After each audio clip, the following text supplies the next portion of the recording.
السلام علیکم قدرمن اوریدونکو کتونکو پروګرام دی بولو پاکستان زه ما هدایت الله ګل تاسو ته مخاطب يم د سونو پښتونخوا په خبر سټوډیوز نه نیخ پنه غزمونګه आवाज اوري د سونو پښتونخوا بولو پاکستان پروګرام د ټول پاکستان خبره کوي په بولو پاکستان کې موږ په خصوصیت سره د پاکستان د امن د پاکستان د سلامتیا د پاکستان کې روانې نورې هغه ټولې چارې چې د امن سلامتیا استحکام سره تعلق ساتي د امن او امان سره تعلق ساتي هغه ټولې خبرې مسلې مشکلات منصوبه بندۍ واقعات او سوچ فکر کوشش کوو چې تاسو سره په بولو پاکستان کې شریک کو دې سره سره مونږ غواړو چې په بولو پاکستان کې تاسو خبرې وکړئ ځکه چې بولو پاکستان تاسو پروګرام دی او په دې کې د ټول پاکستان आवाज شریک کېدل پکار دي ظاهره خبره ده چې ټول پاکستان خو په یو وخت خبرې نشي کولی خو چې کم خلک خبره کوي هغه نمائندګي کوي ځکه نو زموږ دغه درخواست وی چې داسې خبره په پروګرام کې اونشي چې هغه باندې د چا خاطر درون شي یا هغه په کورونو کې یا په بین الاقوامي دنیا کې د اوریدو سره خلک زموږ متعلق څه بد رائے قائم کړي د شکر خبره دار چې پښتانه په خبره پوهیږي او پوهیدونکو خلک دي د هر چا متعلق هم چې خبره پکار وي بالکل تاسو خپل خبره په پورا زور و شور سره اوکې خو په هغه کې د مراتبو په هغه کې د خبره هغه کوس پاسته قتل پکار وی چې نیخ پنیغه په چا باندې حمله نه وي ځکه چې څنګه مونږ خفقېږو په ځان باندې په خبره کولو دغه شانتي هر بنی آدم د چا خبره چې په خپل زړه ګوتې خودل پکار دي او په زړه چې ګوتې ګدو نو درد کوي ځکه چې 13 ورځ د جعفر ایکسپریس چې په خبر تر روانو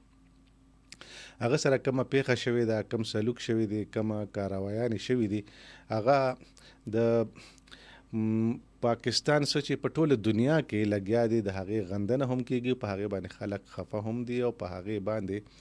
د مختلفو امن پسندو خلکو تنظیمونو او ادارو لخوا ملامتیا هم ویل کیږي او دا ځکه چې داسې بدې پیښې په مبارکو شپو ورځو کې کول او خلکو ته نقصان او تکلیف رسول په د چا خبره په یو مذهب روانه دي خو غرضی په خټه اور لګي او دغه شانتي په خټه اور چې کوم دی د بولان علاقې مشکاف سره په دغه ټرین باندې اور لګول شو اول پکې مقطع بم بلاست شو بیا پکې فایرینګ وشو بیا پاره کې کسان مړه او زخمیان شو بیا ټول گاډي چې کوم دی خلک هغه يرغمال کړلی شو بیا پکې سو خلک راخوشي شو اپریشنز وشو پړومبي ځل کې څه کسان راغلل په دویم ځل کې بیا په دریم ځل کې د دې ټولو مرحلو سر ته رسولو د پاره د پاک فوج ځوانان او افسران د اف سی او د قانون نافذ کوونکو ادارو ټول خلک الرټ باندې او هر څوک قرباني ورکولو ته ځان ورکولو ته سر پیش کولو ته تیارو نو دا ځکه چې دا د پاکستان د ناموس خبره وه واقعیت کیږي په دنیا کې د دهشتګردۍ واقعیت هم کیږي او زموږ په وطن کې خو بیا ډېر زیات واقعیت وشو الله دې وکړي چې مخکې ونه شي خو دا قسمه واقعیت ډیر کم کیږي او ما بیګم تاسو سره خبره کوله چې په دنیا کې سلور شپږ داسې واقعیت شوي دي د ریل ګاډو چې په هغه کې دومره بے دردۍ سره او دومره صفاکۍ سره خلک وجلی شوي دي او پورا گاډي اغوا کړی شوی دی او د خپل مقاصدو لپاره استعمال کړی شوی دي دوه گاډي پکې زمونږ په گاون کې په هم چې کم دینو تختولی شو او بیا خپل مطالبه وینن بر سره د گاوند خبرې هم کوم د مغرب هم او د شغرب هم یعنی د مشرق او مغرب دوانو او هغه په دې چې موضوعاتو کې شامل دي زمونږ د افغانستان زمکم چې کم دا هغه یو ځل بیا د بدقسمتۍ نه په دې کاروایی کې هم استعمال شوی ده کسان هم او رابطه هم دغه شانتي د بھارتی ایجنسی را خلک چې کوم دي د هغوی د انوال کېدو هم داوا شوی دا د امریکای نه د سک تنظیم چې کوم دی د جسټس فار پیس د هغه مشر چې کوم دی ګرپتون سنگ پونو هغه داوا کړی دا چې په دې کې د بھارتی ایجنسی را لاس دی او د هغوی منصوبه بندي ده، د هغوی فنډینګ دی او د هغوی سلا مصلحت دی او هغوی غواړي چې پاکستان عدم استحکام سره مخ کړي او په پاکستان کې حالات ګډوډي سره مخامخ کړي. دا ټولې خبرې به کوو او د پاکستان په مغربي پوله باندې د افغانستان سره زمونږ د جرګې مرکې خبرې هم روانې دي چې هغه هم د تاخیر ښکار شوې ده. دغه شانتي د انډیا چې کوم د انوالمنټ مبینه انوالمنټ خبرې دي او مبینه څه چې هغې خو همیشه نه کوششونه کوي او لاس وهنې کوشش کوي چې پاکستان سره په څه نه څه طریقه باندې ښکار اړم کړي او دلته کې هغه کاروایي نه وکړي چې د هغې نه پاکستان ته نقصان او تکلیف رسیږي. دا ټولې خبرې اترې به کوو او د ګاډي تازه ترین صورتحال به هم تاسو ته بیانو. د دې ټولو خبرو دپاره زموږ سره نوموړی باخبره صحافي حماد حسن موجود دی په لیکه باندې. د هغوی تجزیه او د هغوی خبرې به اورو. اول هغوی ته هرکلی وایم. السلام علیکم حماد حسن. وعلیکم السلام. جی اول خو راته دا تازه ترین صورتحال راکړئ چې اپریشن د خیر سره مکمل شو، د آی اس پی آر لخوا باقاعده توګه باندې ټول تفصیلات بیان کړی شو. د څونه پښتونخوا اورېدونکو ته لږ مهربانه شي دغه تفصیل لږ راته بیان کړئ. ما لږ غوندې ستاسو د اواز لږ انټرپټ کېده، لږ ریپیټ کړئ. زه داسې وایم چې د بلوچستان کې چې کومه واقع شوې ده د ګاډي د جعفر ایکسپریس د ټرین کومه حادثه او په هغې کې د اغوا کېدو بیا هغې دپاره اپریشن چې د پاک فوج له طرفه شروع هغه د خیره سره سرته رسېدلی دی. د آی اس پی آر د لخوا چې کوم دی نو آخري خبر هم جاري شوی دی او هغې خپل موقف هم مخې ته ایښودی دی. د هغې په هکله راته لږ شانتې خپل نظر راکړئ. ګوره رښتیا خبره خدا ده کنه چې په دې ملک کې د دهشتګردۍ چې کوم لهر راغلی دی هغه پښتون بیلټ کې هم دی، بلوچ بیلټ کې هم دی. گو چې په پنجاب او په سند کې هغه صورتحال نه دی یا د ملک په نورو خطو کې. نو اول کوېسچن زموږ لومبې تحفظات چې کوم دي، زموږ لومبې سوال چې کوم دی هغه خو د انټیلیجنس ایجنسو په کارکردګۍ باندې وي. یقینا چې زموږ فوجیان جنګېږي، زموږ پولیس جنګېږي، زموږ سیویلین عوام جنګېږي، د هغوی لاشونه وخت په وخت باندې موږ چتو او دا غي ډیر لوی سکریفایس کوي، ډیر لوی قرباني دي. خو خبره دا ده چې زمونږ د انټیلیجنس ایجنسو کارکردګۍ باندې به زمونږ سوال به حیثیت صحافي موجود وي، ځکه چې په بنو کې واقع شو د مولانا حمید الحق واقع مو شو یا اوس واقع مو شو د دهشتګردو یقینا چې ملا ماته ده. د دهشتګردو باره کې چې کوم د اقوام متحده ریپورت راغلی چې په افغانستان کې د دې کیمپونه موجود دي، د دې ټیررست کیمپ موجود دي او دا غ ټیررست کیمپ سره چې کوم دي د پاکستان طالبان چې کوم دي ټي ټي پی او د بي ال ام دا ډول هغه سره کنیکټډ دي او دا غي نه هدایت لیو د یو بل سره کوآپریشن کوي. نو کوآپریشن د نور څه د پاره کوي او په دې پاکستان باندې په دې پښتون بیلټ کې او په دې بلوچ بیلټ کې د حملو د پاره کوي کنه نور څه د پاره کوي. خو خبره دا ده چې زمونږ د فورسز کارکردګي چې کوم دا غي یقینا چې په ډیر مشکل او ناسازگار حالاتو کې ډیر بهترین کارکردګي دا پورا قوم پورا ملک چې کوم دی هغه اپریسیشن کوي، هغه داد ور کوي. خو زمونږ د بعض ادارو حواله سره په کارکردګۍ باندې زمونږ تحفظات به یقینا چې موجود وي. بل پرون چې کوم په جعفر ایکسپریس باندې کوم حمله شوې ده جی د هغه باره کې خو به حیثیت صحافي زه دوره پوهېږم چې یو داسې علاقه چې هغه ویران غرونه دي، هلته کې آبادي نشته، سیول پاپولیشن نو، هلته کې فوج ډپلای نو، هلته کې نور څه کمیونیکیشن نشته. نو د دغه ځای انتخاب اخر د دهشتګردو دپاره چا وکړو. موږ چې کله دا سوال وچتو چې یاره بین الاقوامي سطح باندې نیټورکس دی سره هغوی سره په کانټیکټ کې دي او موږ نه وو، بلکې دا اقوام متحده په ریپورټ کې دا خبرې موجود دي. بالکل په ریپورټ کې دا موجود دي. د امریکن او چاینیز په ریپورټس کې دا خبرې موجود دي. دا خو زه نه وایم یا ته نه وای، خو خبره دا ده چې دغه ټیررست چې کوم دي د مختلفو نیټورک سره په رابطو کې دي، هغوی ورته دا ځای هم سپیسیفیکلی آئیډنټیفای کړو چې دې ځای کې به د دې دپاره اپریشن اساني. هغې باوجود هم زموږ فوج رسېدلی دی، هلته کې اپریشن یې مکمل کړی دی، هغه دهشتګرد یې هم وژلي دي، د هغوی چې کوم یرغمالو هاسټیجز چې کوم هغوی ترې هم خلاص کړي دي. خو خبره دا ده چې دا به تر کومې پورې موږ دغې حالاتو سره سره مخامخ دا روزانه به دغه حالات وي. د دې لپاره یو مضبوط او یو تکړه یو قومي سطح باندې یو نیریټیو وروستل غواړي. نیریټیو جوړول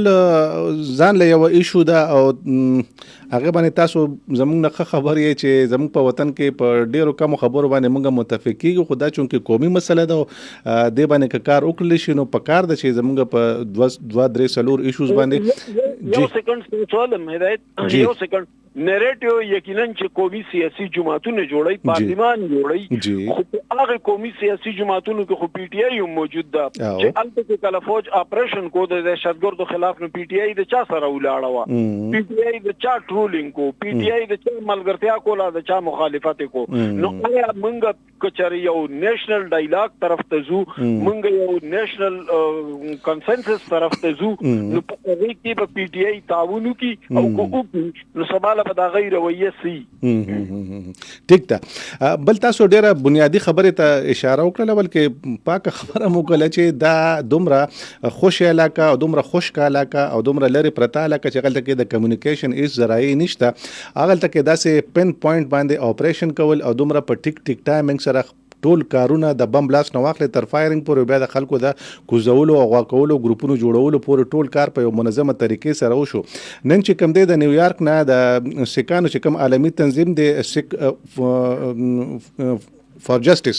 هغه مشرم چې کوم دی پونوم خبره کړې ده چې په دې کې را ملوث او هغه چې کوم دی باقاعده توګه د دې پلانینګ کړی دی او هغه دا منصوبه بندي چې کومه ده د ډیر وخت نه شروع دي چې پاکستان کې دا قسم حالات جوړ کړي. نو موږ خوای د افغانستان زمکه استعمال شو نور د رات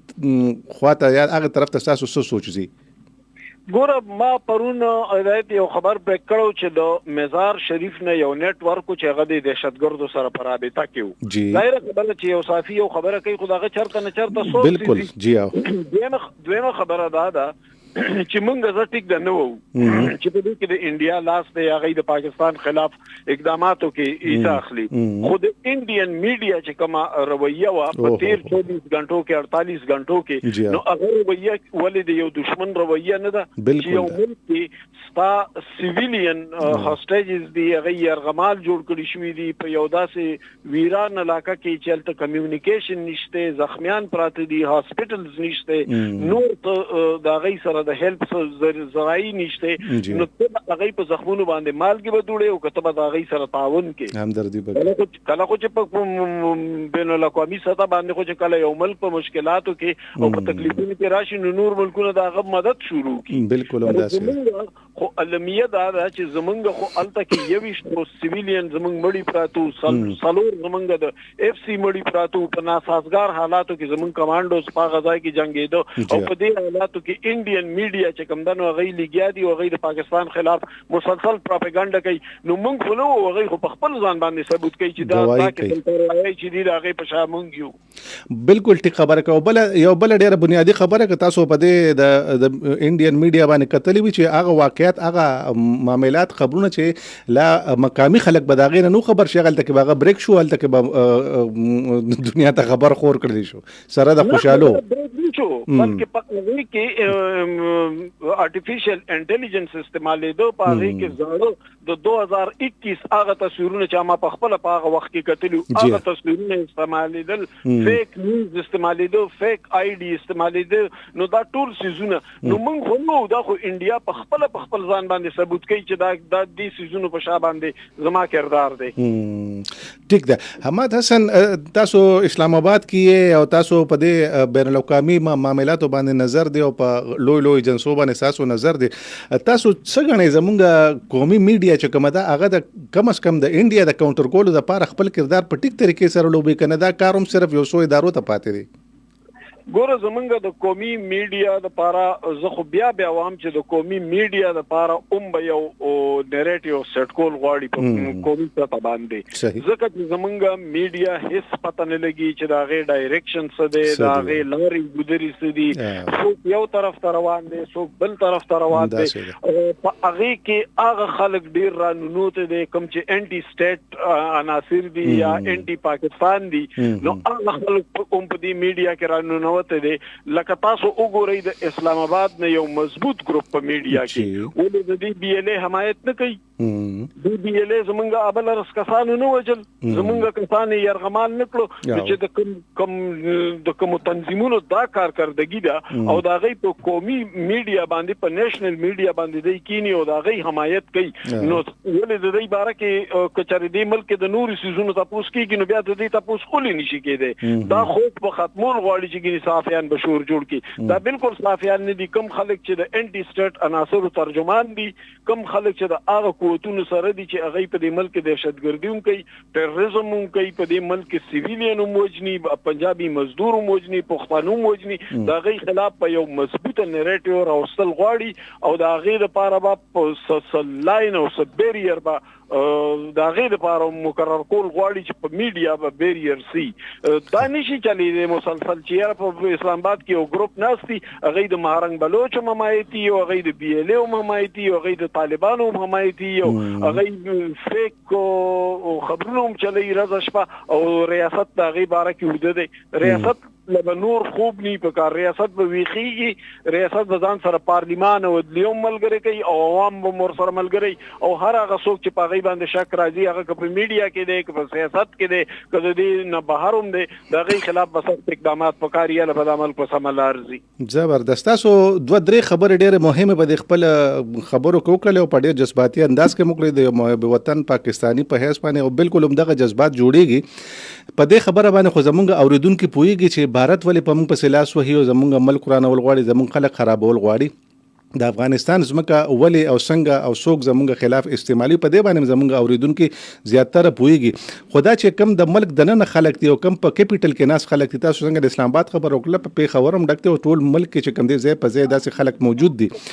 د دې دا بیانیه یا د یو لار ورکول دا تاسو خو ویل چې د کې ادارې شاملول پکې دي پارلیمان هم دي پکې او نور ډېر خلک پکې شاملول دي دا دغه شانتي به د دې یکسوي جوړ شي او رب په جوړ شي کنه دا به مت یو اداره یو خاص اداره چې کم دنو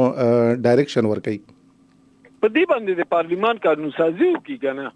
پارلیمان دې په دې باندې قانون سازي وکړي د دغه قانون تحفظ حسابم کوي او ادارې چې کوم دینو ادارې به دغه قانون پابندي نو چې کم خلک د دې قانون نه د دې لیمیټیشنز نه د دې دایرې نه بهر وځي د غي خلاف دی اکراس دی بورډ بالکل په دې کې دا قتل ندي په کار چې دا صحافي دی دا سیاستدان دی دا رائټر دی دا څوک دی د تعلق د کم ځای سره دی اکراس دی بورډ ته کاروایی وکړي شي او یو څو قسم پنیشمنت سزا ورته ورکړي شي او اول د سخت قانون سازي په کار وي سره قانون سازي په دې حواله سره شوی دا چې څو پورې سخت قانون سازي نه ده شوی دا غي امپلیمنټیشن نه ده شوی د ادارو د طرف نه د عدالتونو د طرف نه نو ترغه پورې به دا سيزونه نو دريږي او چې کله په دې کې یو څو کسانو ته یا یو څو خلکو ته سزا ورکړي شي نو بیا به زموږ ډایرکشن چینج شي دغه نه محترم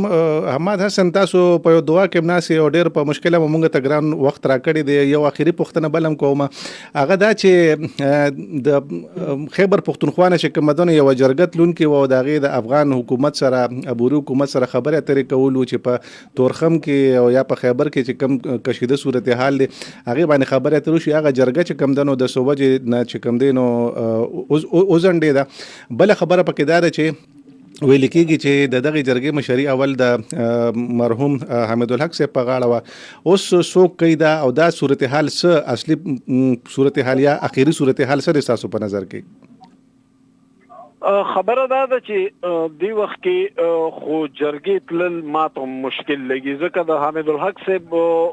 شهادت چې کوم دی هغه صرف زمونږ په باندې نه بلکې په افغانستان باندې ډیر ډونګي اثر بالکل هم داسې په افغانستان کې دا غي ډیر په سونو زورګونو شاګردان دي د حقانیه یو ډیر لوی مذهبي اثر دی په ماګو لګای باندې هم دا غي اثر دی چې دومره لوی واقعیا شوې ده نو په دې حالاتو کې خو زما په خیال د جرګې یا د جرګې د تلو یا داسې قسم کمیونیکیشن بل چې کوم نور واقعات شو په بنو کې په کوهات کې په دغه کې په بلوچستان کې نو د اغه پس فل الله د جرګې امکانات ما ته نه ښکاري چې وشي او جرګه لاړم نو په دې حالاتو کې خو مذاکرات اول خو فضا کول ډاون کول غواړي اول به فضا لګوندې برابرول غواړي دا ظاهر خبره چې مذاکرات او نیګوسییشن چې په دنیا کې کیږي دا غیر لپاره خپل روایت خپل ټریډیشنز دي مخکې خو فضا جوړ کړی شي نو فضا ته خو چې مونږ ګور نو فضا کې خو چې کم حدت او کم شدت ته کم ګرمایي ده پکې نو پاره کې خو د مذاکرات او د جرګو د ننواتو امکانات کم دي فلحال با د فضا ته انتظار کول غواړي هغه اقدامات په کول غواړي چې دا فضا لګ نرم شي فضا لګ پرسکون شي پرامن شي دا غینه پس بیا یقینا چې د امکانات به پیدا شي ډیر مننه حماد حسن تاسو سونه پښتونخوا له وخت را کو خبرې مو را سره وکړلې آباد خوشاله اوسئ ډیر مننه جی قدرمنو دا حماد حسن نوموړی صحافي تجزیه‌نګار او موږ ته صورتحال هم اغستو د تازه ترین صورتحال هم او د غیر چاپیره چې کم د امن او امان صورتحال دی او د پاکستان کم صورتحال جوړیږي دا ټول خبرې زموږ او تاسو په نظر کې دي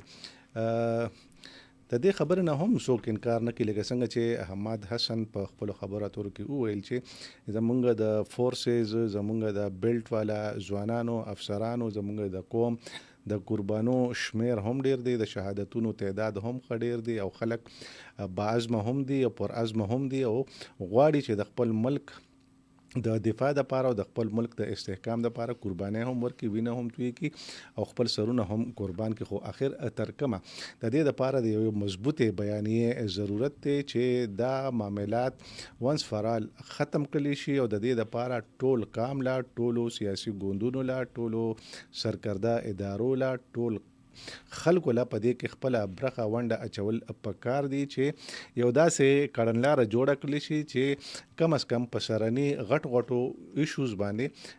ټول ملک ټول کام شریک وي نو بیا زمونږ د فورسز ځوانانو افسران په ډیر دلجمع سره په ډیر بهادرۍ سره او په ډیر اطمینان سره اپریشنونه هم کولی شي کارونه هم کولی شي او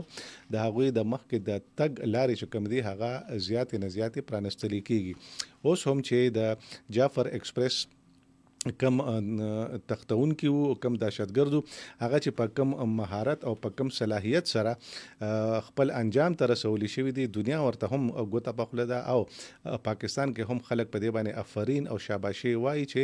د پاک فوج لخوا د اف سی لخوا او د نور قانون نافذ کوونکو ادارو لخوا دغه دهشتګرد ترهګر چې ډیر ټرین او ډیر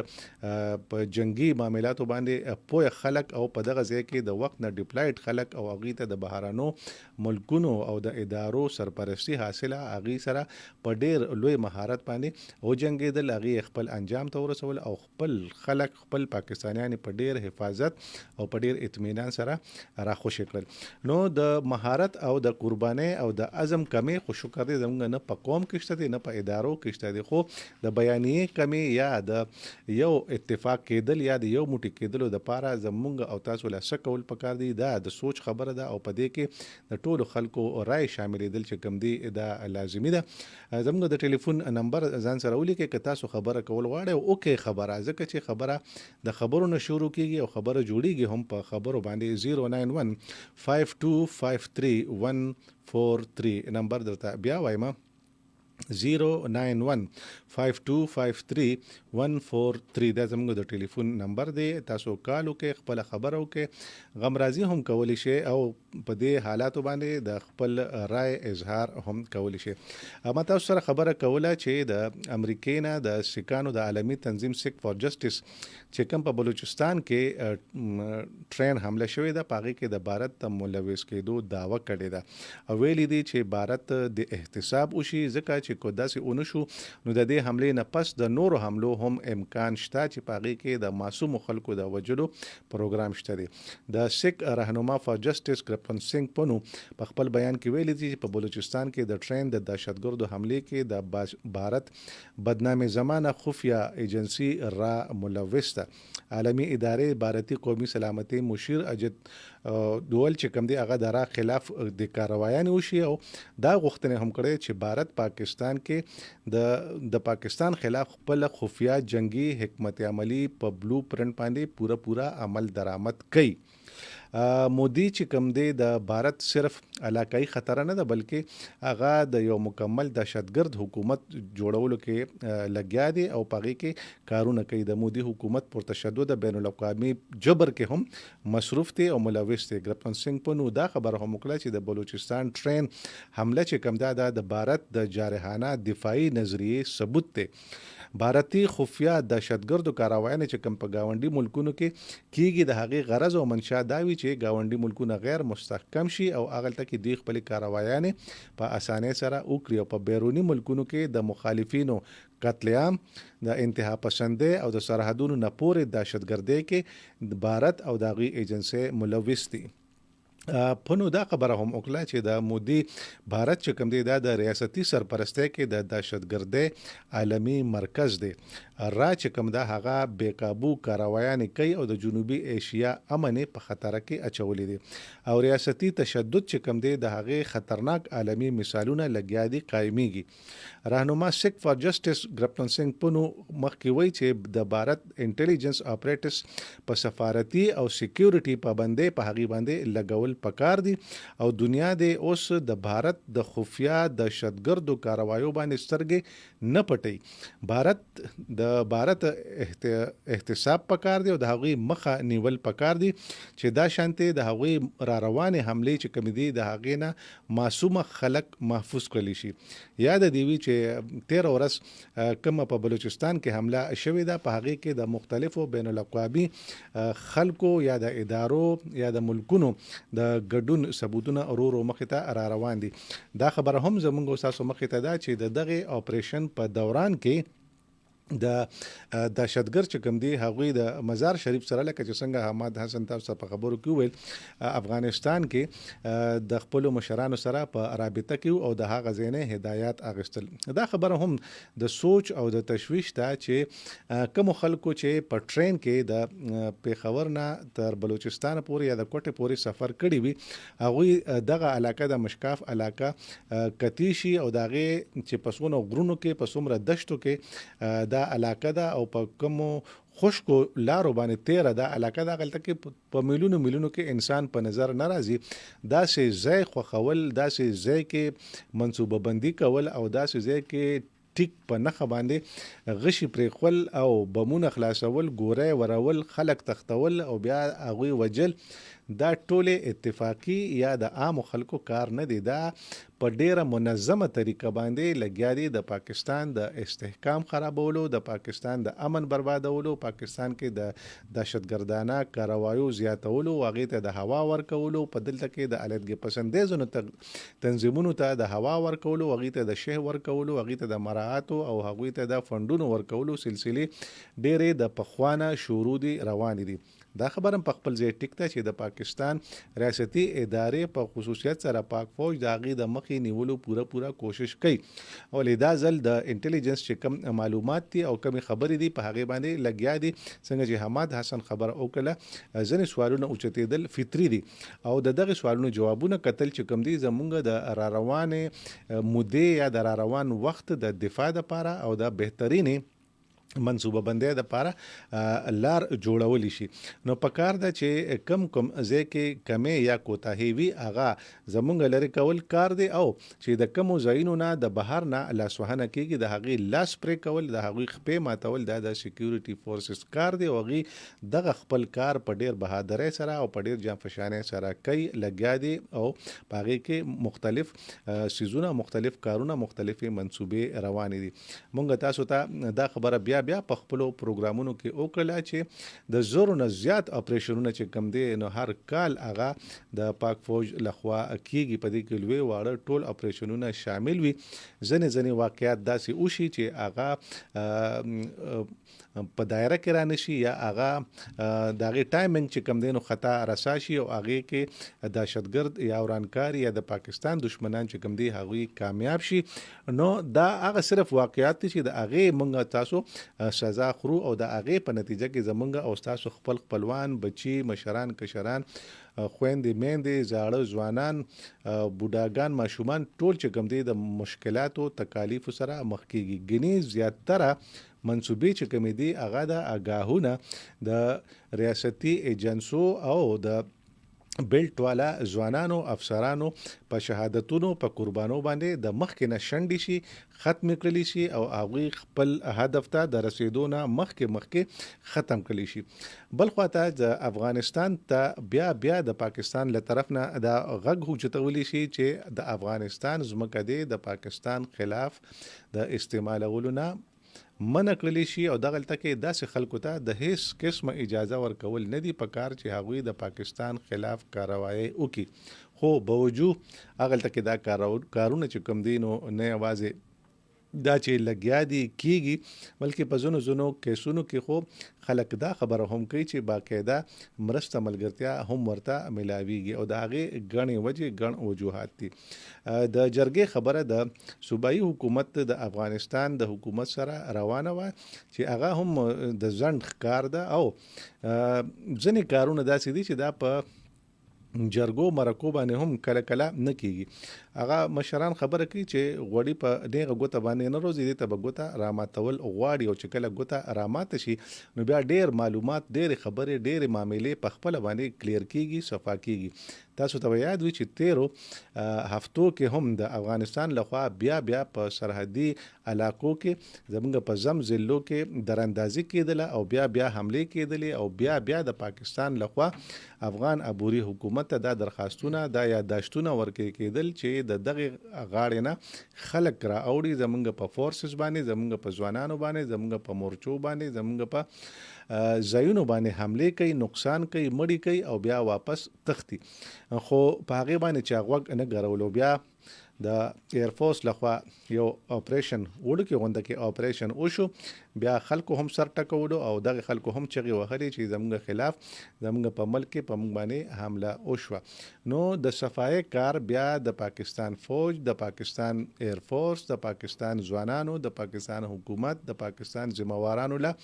ورزي. خو په گاوند کې دا قسمه صورتحال جوړېدل یا جوړول چې کوم دی دا د عقل خبره نه ده دا د بربادي او د جنگ طرف ته د تللو لارې دي او په دې باندې چې څوک هم ځي ظاهره خبره ده چې هغه به نقصان سره مخ کېږي تاوان سره مخ کېږي بربادي سره مخ کېږي او د نوو مشکلاتو سره به مخ کېږي. دلته دا خبره هم کوم چې د افغانانو د واپسې عمل چې کوم دی هغې باندې هم اتفاق شوی دی او تاسو ته معلومه ده چې د دې میاشتې اخیری تاریخ د اخیری نیټه ده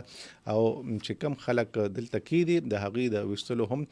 بندوبست کېږي. دا شانتې نور 7,000 کسان چې کوم دي افغانان هغوی مختلفو ذریعو باندې مختلفو طریقو باندې مختلفو بډو رشوتونو باندې پاکستانی شناختی کارډونه جوړ کړي دي د هغې هم لیستونه تیار شوي دي او هغې سره به هم د قانون مطابق سلوک کیږي. دا ټولې هغه خبرې دي چې هغه په څه نه شکل کې یا په یو نه یو صورت کې د زور ورکولو دپاره مخې ته راوځي او داسې نورې بلا ډېرې ګڼې خبرې دي ځکه چې 40 کاله افغانان زمونږ په ځمکه زمونږ په وطن کې اوسېدلي دي اوس هم اوسېږي او پاکستانی اولس پاکستانی حکومت هغوی ته د ډېر فراخدلۍ څرګندونه کړې ده او ډېر لوی هرکلی ورته ویلي دي. نو په کار نه ده چې په هغه خبرو چې په هغې باندې د دواړو ملکونو د حکومتونو اتفاق نه وي هغه مسلې دي په جنګونو یا په ګوریلا حملو باندې هوارې کړلی شي. د مذاکراتو لار د ټولو نه بهترینه او اسانه لار ده او پاکستان غواړي چې د مذاکراتو دغه لاره په هر صورت کې آزاد وي که د جرګو په شکل کې وي که په سفارتي شکل صورت کې وي دا مسلې دغه ځایونو نه هوارېږي. د پاکستان دفتر خارجه یو ځل بیا دا خبره سپینه کړې ده چې پاکستان خو غواړي چې د افغانستان سره خبرې اترې وکړي او موږ غواړو چې افغانستان سره خپلې معاملې هوارې کړو او د رابطو آغاز وکړو. خو د بلې خوانه د افغانستان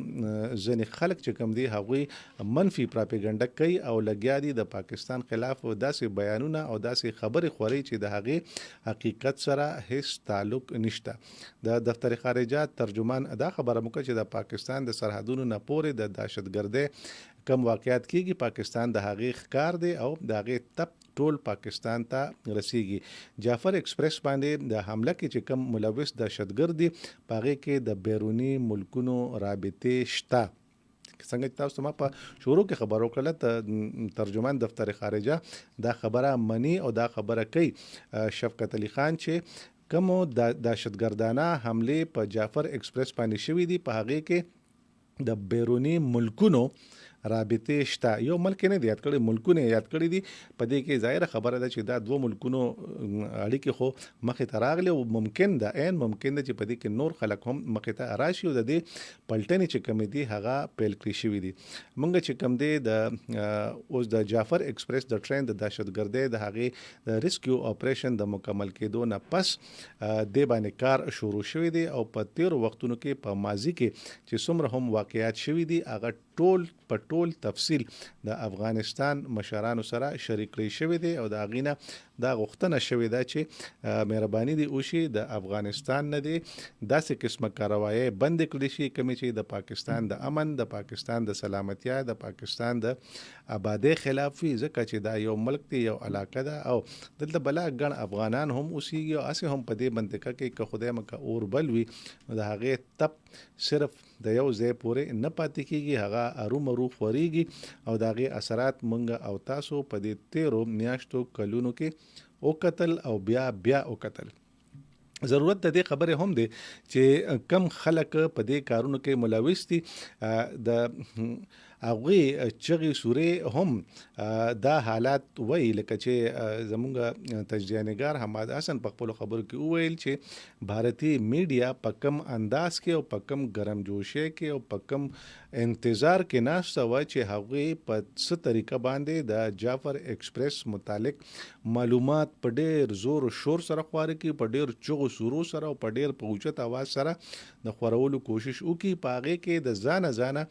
سټورۍ چې کوم دی هغه کرافټ کی او هغه سټورۍ هغه خبرې دنیا ته مخې ته کېږي چې د هغې د پاکستان زمینی حقایقو سره هیڅ تعلق نشته. په دې کې د پاکستان ځینې ادارې په نښه کول، د پاکستان ځینې خاص شخصیات په نښه کول اولنې هدف دی او د دغې کې د انډیا د طرف نه مختلف اینکرز مختلفو چینلونو خپل کار په ډېر زور و شور سره وکړو. په ځان باندې دا ګواهي شته کړه چې د هغوی حکومت یا د هغوی ادارې په دا قسمه کارونو کې ککړ دي، د هغوی په دې کې انټرسټ دی، دلچسپي ده، هغوی په دې کې کار لري، په دې کې غرض لري، په دې کې غوږسارنه کوي، په دې کې لاسوهنه کوي او دا ټول هغوی د پاکستان د عدم استحکام سره د مخ کولو دپاره کوي. ځکه نو لازمه ده چې په قومي میډیا باندې هم او په هسې په محفلونو کې او په هسې د ډایسپورا چې څومره هم د پاکستان په کار ده چې هغې کم از کم په دې خبرو باندې مونږ اتفاق ولرو چې د ملک قومي مفادو دپاره یا د هغې د حصول دپاره یا د هغې اهدافو ته د رسیدلو دپاره یا د هغې ته چې کم خلک رسي او د هغې د خصمانې او د هغې د حفاظت خیال ساتي، د هغوی د کاروایانو د هغوی د کارونو مرسته ملګرتیا وشي، نه چې په داسې سخت وخت کې د هغې خلاف اوازونه اوچت شي او د هغې غندنه وشي او د مخالفینو سره مرسته او د مخالفینو د همدردۍ حاصلولو یا د هغوی د خبرونو خورولو طرف ته توجه وشي. د جعفر ایکسپریس پیښې چې کوم دی ګڼ نور اړخونه هم د دهشتګردۍ هغه مخې ته ایښي دي او په روانو پروګرامونو کې به انشاءالله د سنو پښتونخوا نه دا کوشش کیږي چې کم نوې اړخونه او کم نوې زاویې د دهشتګردۍ لګیا دي استعمالیږي او هغه د پاکستان د فوج، د پاکستان د سیکیورټي فورسز، د پاکستان د انټیلیجنس ادارو، د پاکستان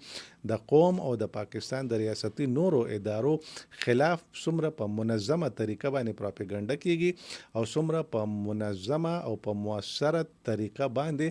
په ډیر ربط او تړون کې معاملات او واقعات د یو بل سره کنیکټ کولی شي، تړل کیږي او د هغې نه د خپلو مقاصدو حاصلولو دپاره کار اخیستل کیږي. دا یو اوپن سیکرټ دی.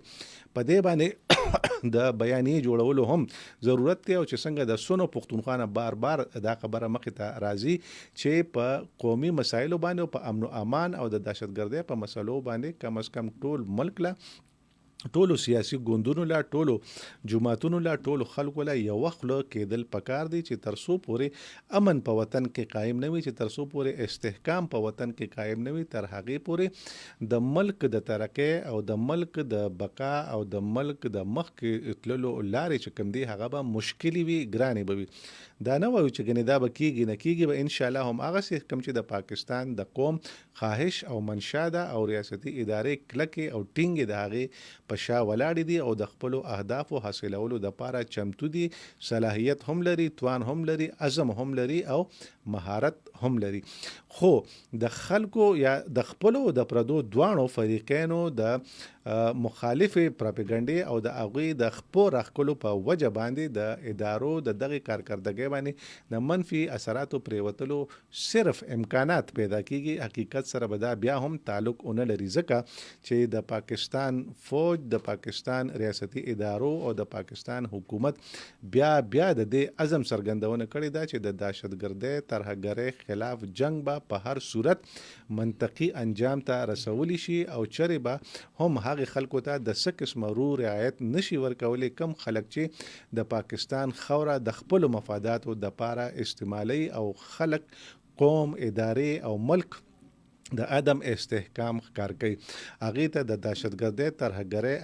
هدفي وجونو په شکل کې نقصان رسوي او د پاکستان بدنامي په ټوله دنیا کې کوي او د پاسه پې د هغې خلاف مؤثره او منظمې پراپګنډې کوي. دا ټولې خبرې د ادارو، د حکومت او د سوچ لرونکو خلکو په نظر کې دي او د دې جعفر ایکسپریس د واقعې نه پس به نور واقعات چې کوم دي هغه هم مخې ته راځي چې په تفصیل سره پې د سونو پښتونخوا نه مختلف ماهران زمونږ اینکرز خبرې اترې کوي. دا وخت د پروګرام سر ته رسیږي، وخت اجازت به درنه غواړم تر بله پروګرامه پورې ویښ اوسئ، بیدار اوسئ. تر بله پروګرامه مو په لوی الله سپارو. د خپل ګیر چاپېره خلکو خیال ساتئ.